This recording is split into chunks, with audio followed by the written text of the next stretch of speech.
اعوذ باللہ من الشیطان الرجیم بسم اللہ الرحمن الرحیم قال اللہ تبارک وتعالی فی القرآن المجید یا ایہا الذین آمنوا قوا انفسکم واہلیکم نارا وقودها الناس والحجارہ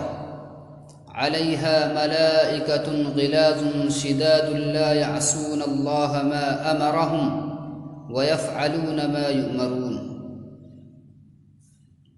قرآن کریم میں باری تعالیٰ کا ارشاد ہے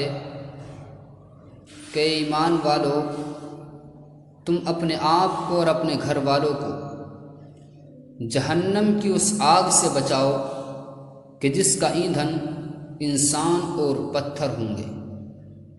اس آگ پر ایسے سخت دل اور زور آور فرشتے مقرر ہیں کہ ان کو جو بھی حکم پروردگار کی جانب سے ملتا ہے وہ اس کی نافرمانی نہیں کرتے، اور وہ فرشتے صرف وہی کرتے ہیں جس کا ان کو ان کے رب کی جانب سے حکم دیا جاتا ہے۔ میرے عزیزو، کل قیامت کے دن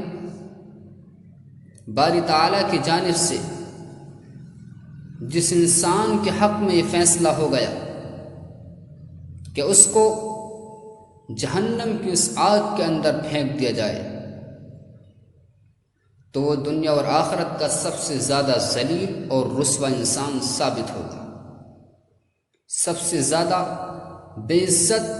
انسان ثابت ہوگا، سب سے زیادہ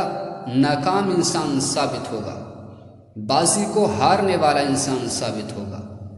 اور کامیاب تو صرف وہی لوگ ہوں گے کہ جن کے حق میں پروردگار کی جانب سے یہ فیصلہ کر دیا جائے کہ ان کو جہنم کی آگ سے بچا کر جنت کے اندر پہنچا دیا جائے۔